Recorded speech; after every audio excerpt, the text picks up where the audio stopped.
प्यारे दोस्तों, आज की इस वीडियो में हम बात करेंगे एक अजीबोगरीब जनाजे के बारे में। एक ऐसे रईस आदमी का जनाजा जिसे पढ़ाने के लिए हर मौलवी इनकार कर देता था कि मैं इसका जनाजा नहीं पढ़ाऊंगा। आखिर इसकी क्या वजह थी? कोई भी उसका जनाजा क्यों नहीं पढ़ा रहा था? आगे हम आपको वीडियो में बताएंगे। वीडियो में आगे बढ़ने से पहले अगर आपने इस वीडियो को लाइक नहीं किया है तो इसे लाइक करें। अगर आपने अभी तक हमारे YouTube चैनल को सब्सक्राइब नहीं किया है तो चैनल को सब्सक्राइब करके बेल आइकन भी दबा दें। तो चलिए शुरू करते हैं। दोस्तों, किसी शहर में एक ऐसा आदमी रहता था। उसके पास अल्लाह का दिया हुआ सब कुछ था। अल्लाह ने उनको दौलत, इज्जत, शोहरत, औलाद, अलगर्द दुनिया की हर नेमत से नवाजा था। इन सब के बावजूद ये एक ईमानदार और नेक इंसान थे। अपनी दौलत का ज़्यादातर हिस्सा गरीबों, मिस्कीनों, यतीमों पर खर्च कर देते थे और गरीबों की मदद करते थे। रईस का इकलौता बेटा था जो अपने बाप से बिल्कुल अलग था। रईस अपने बेटे को हमेशा समझाते रहते, बेटा दुनिया के मालो दौलत पर घमंड मत करना, मत भूलो ये दौलत अल्लाह की आजमाइश है।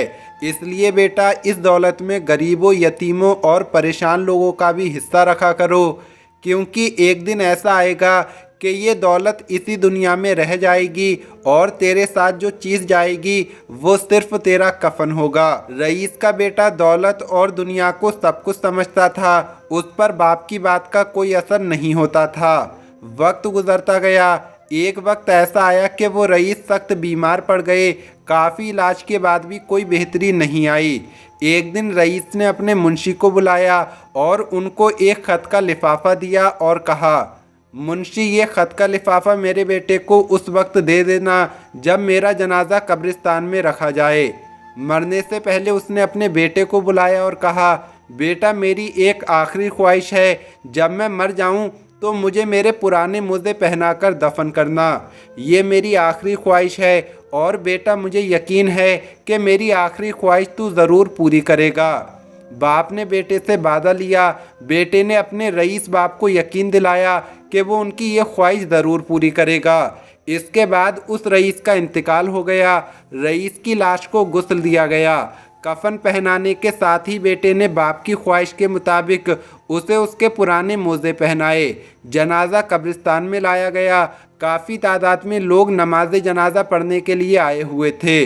शहर का बेहतरीन मौलवी उनकी नमाज जनाजा पढ़ाने आया था, मगर जब मालूम हुआ कि लाश को मोज़े पहनाए गए हैं तो मौलवी ने जनाजा पढ़ाने से साफ साफ इनकार कर दिया। रईस के बेटे को बुलाकर कहा गया कि ये शरीयत के ख़िलाफ़ है, शरीयत इसकी इजाज़त नहीं देती, लिहाजा मैयत के मोज़े उतारने पड़ेंगे। मगर बेटे ने मौलवी की बात मानने से साफ इनकार कर दिया। रईस के बेटे ने कहा, ये मेरे बाप की आखिरी ख्वाहिश थी जो उन्होंने मरने से पहले मुझसे वादा लिया था, लिहाजा उनकी ये ख्वाहिश मैं ज़रूर पूरी करूँगा।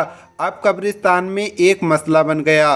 सब लोग रईस के बेटे को समझा रहे थे, मगर वो किसी की भी बात नहीं मान रहा था। उन्होंने शहर के बड़े बड़े उलमाए किराम से रब्ता किया और उनको पैसों की लालच दी कि वो नमाज जनाजा पढ़ाएं, मगर शहर के किसी भी आलिम ने उसकी बात नहीं मानी।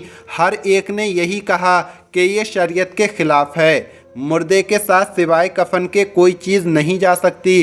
कब्रिस्तान में लोगों और उलमाए किराम का हुजूम इकट्ठा हो गया। इसी हालत में रईस का मुंशी लोगों की सफ़ों को चीरता हुआ हाजिर हुआ और उन्होंने रईस के बेटे को बुलाया और वो ख़त जो रईस ने मुंशी को दिया था और कहा था, ये ख़त मेरे बेटे को उस वक्त दे देना जब मेरा जनाजा कब्रिस्तान में रखा जाए।